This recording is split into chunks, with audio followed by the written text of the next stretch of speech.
Fire Station 8 is the first black paid fire station below the Mason-Dixon line. Captain Alfred Clark was the very first black paid firefighter, and my dad happened to be the fifth. And this one here is Captain Clark, and there's my dad, and I think that's Uncle Julian. Here's my dad, Captain Clark. The members of this community fought to have a paid fire station in Arlington, as our community was not served by the white fire stations back in the 40s and 30s, 40s, 50s during Jim Crow. I remember those many days here as a kid and participating and coming and interacting with our firefighters. They knew everybody's business in the valley, Johnson Hill, Halls Hill. The firefighters here taught young men how to play golf. They taught us how to play cards. They taught us how to do well in school, how to work together as a community. Captain Jones, my dad, and a few others, they had when they retired, a golf club, and it was blacks and whites, and they would go all over the country. I looked up to them, and they just represented everything good and positive about not only Arlington, but our three black historic communities. Yes.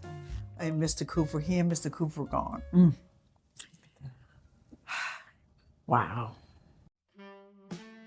So I had the honor of moderating the Fire Station 8 conversation with Miss Marguarite Gooden, Kitty Clark Stevenson, Miss Edith. Being a part of that panel gave me such immense joy. Hearing from Aunt Kitty, and she looked at me and said, yes, and you young people need to get ready because you're next. And I said, as though you're passing us the baton? And she said, it's a flag. I'm going to pass the flag and you all need to carry it on. And so I think these panel conversations that Arlington Women Community Builders really has the opportunity to bridge generational gaps and make sure that our young people really understand the magnitude and the history behind Arlington County. We're just happy to see the younger people stepping up.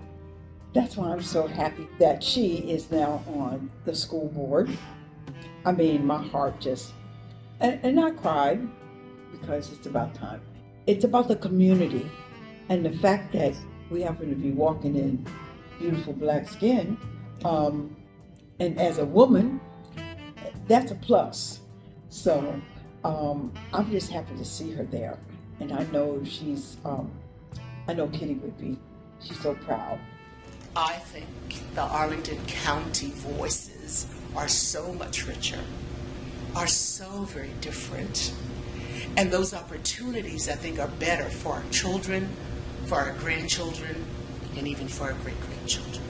It would take me a long time to really capture everything that she was, but the words on the side of this building capture who she is. She was my hero. She was totally courageous, perseverant. She was a community leader.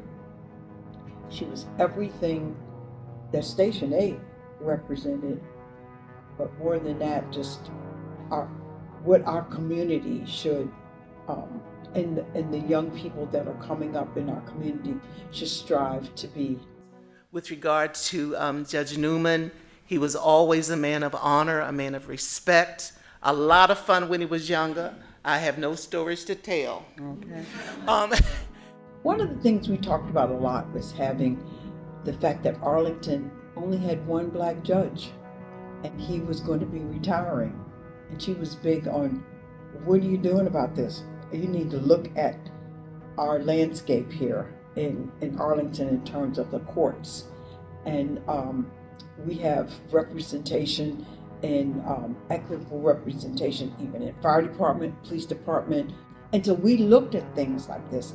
But the court system in Arlington really gave us some angst. Now that Judge Newman has passed, it really stands out that we have no representation on our court system.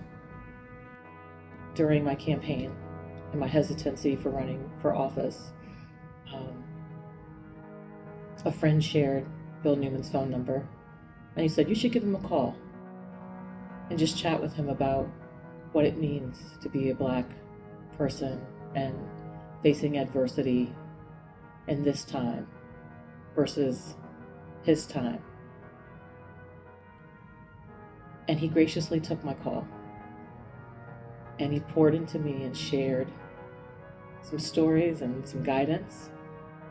In 2023, it was the 30th anniversary of the Arlington Community Foundation, and I had the privilege of coming to my first luncheon.